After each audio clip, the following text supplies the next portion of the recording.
October is upon us, and Halloween approaches closely. So, in these times, we always seek a spooky movie to watch. But what kind? Well, zombies are a classic, right? But they're kind of done to death in America. There's some good, great classics, but a lot of other stuff's, yeah, not that good. Which is why, in trying times, we turn to, as we always do, the Koreans. And that's why I'm covering two Korean zombie movies. Let's start with the more famous, well-known one, which is Train to Busan. So, as the name suggests, it takes place on a train that's leaving from, one city and you're going to Busan. So it's traveling across the peninsula, and there's zombies on it, and people, and they gotta try and survive. It actually really makes use of this concept. I know it sounds bad, and from the bits of trailer that I'm able to show without getting my video striked, this trailer doesn't look that great, but trust me, this movie is actually pretty good. Like, the acting and the characters are all excellent. They're really, like, relatable, and you can tell what they're going for. Like, there's actually character arcs. I know, crazy stuff, right? But the main character and the people he meets up with, all great fun to watch. Really, really enjoyable. And it's powerful and emotional where it needs to be. Which, hey, for a zombie movie, that's great. There's actually something else I wanted to mention that's special to this. I mean, zombie movies have done it before, but this one does it to a specific, I guess, set of, it does it to Korean culture and history, which, most people aren't incredibly aware of. One thing it references is when the old ladies are talking about the protests on TV, and they're talking about how men should be sent to re-education camps, like back in their day. Yeah, that references to when Korea wasn't exactly a democracy. Yeah, let's just leave it at that. Well, I can't leave it at that because it mentions it again when the president's talking about how everything's under control, and on the screen is a giant explosion. Great stuff. But yeah, it goes over South Korean history. And, of course, I mean, the entire thing, the train to Busan, Busan being safety in this movie's case, well, that's also a reference to the Korean War, where, Busan was the only place not overrun by the North Korean army.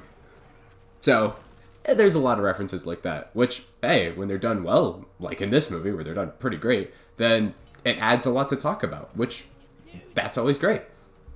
I mean, I don't want to sound too redundant, but, like, all that stuff, excellent. I do have a problem, though. The effects, for the most part, were good, but, when the zombies formed CGI waves, it did not look good. I did not like that. Yeah. But, other than that, pretty good. I give Train to Busan an 8 out of 10. So on to our next movie, which is actually an animated zombie horror movie and a prequel to Train to Busan. And it actually doesn't involve any of the same characters. It's just, what happened right before then. So, yeah, it's actually pretty interesting. I'll say what I like about it first. The zombie design was a lot more striking, and there were no weird waves. So that's good. I did like there were some interesting character moments, and the social commentary on homelessness. That was a really big part of it, and like socioeconomic classes like that, the underprivileged. There was a little bit of that in Train to Busan, and I actually kind of preferred it there, where there's a little. I think it was better handled there, where they're focused on the homeless stowaway and not, the infected woman who's the actual problem, and his character throughout the movie. That was great stuff. And this, I mean, they focus on it, and it's alright, but okay, I have to talk about it. I guess spoiler talk soon, but I give this movie a 6 out of 10, and, well, let's just get right into it. I was liking it, except for, I mean, the animation's alright, but, it's the script, or, like, the writing. It's, oh no. By the end of the movie, it's so fucking stupid. I am sorry, it's so not good. So, I mean, I guess I'm already in spoilers, so I may as well just say what's going on. So, you have the main girl and her boyfriend, and her dad's, like, missing this whole time. But then we actually see him, and he's, like, hassling the the boyfriend to try and find the girl because she had a tough life and was like pimped out or whatever.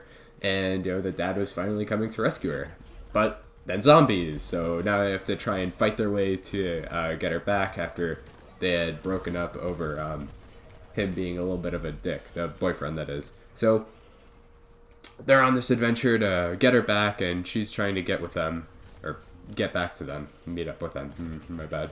And it's good, and like along the way, they meet up with like homeless people who are being attacked first and are being targeted, and everyone thinks like they're the cause of it or whatever. And well, I mean, the big I guess one of the big climactic moments is when the army like forces all the people back and then the zombies overrun them. I don't have too much of a problem with that. I mean, yeah, that's kind of their whole point of the movie, but it's what happens after that. So she escapes. I mean, she's the only one, and she meets up with the boyfriend and the dad, and then it's revealed that that was not her dad. It was actually her pimp, which it's not that bad of a twist. I mean, they alluded to like how she was really surprised that her dad would even be coming back to her and why he wouldn't speak to her on the phone. But, like... And then the pimp tries to kill her and the boyfriend and, like, succeeds. I don't understand why. It was so fucking stupid. Like, the pimp... I'd rather just call him the dad. Like, him and the boyfriend actually, like... They got along and, like, saved each other's lives. And finally, they make it to, like, some sort of safety, and they meet up. And they all just kill each other. But it doesn't make any fucking sense. Like, he's just fighting over because he wants the girl back. But who fucking cares? The entire world is completely collapsed, and this is all he cares about. It was so stupid. I could not believe what I was watching. And especially, I mean, they have all the cliches during that fight scene where, like, the girl or the guy have, like, knocked him out. And then they just don't finish him off, and they just run away. And it was terrible. It was a really big letdown, and yeah. So 6 out of 10. It really dragged it down. But overall, I mean, if you like Train to Busan, it's alright. I mean, you sat through spoilers, so there must be some reason. You're either not going to watch it, or I guess you're interested now. But I'd still overall think it's above average. Yeah, a little bit of a letdown, but hey, overall, I would say watch Train to Busan, and if you really like that, then you might enjoy Seoul Station. Yeah, just give your Halloween a little bit of a different flavor with some different movies.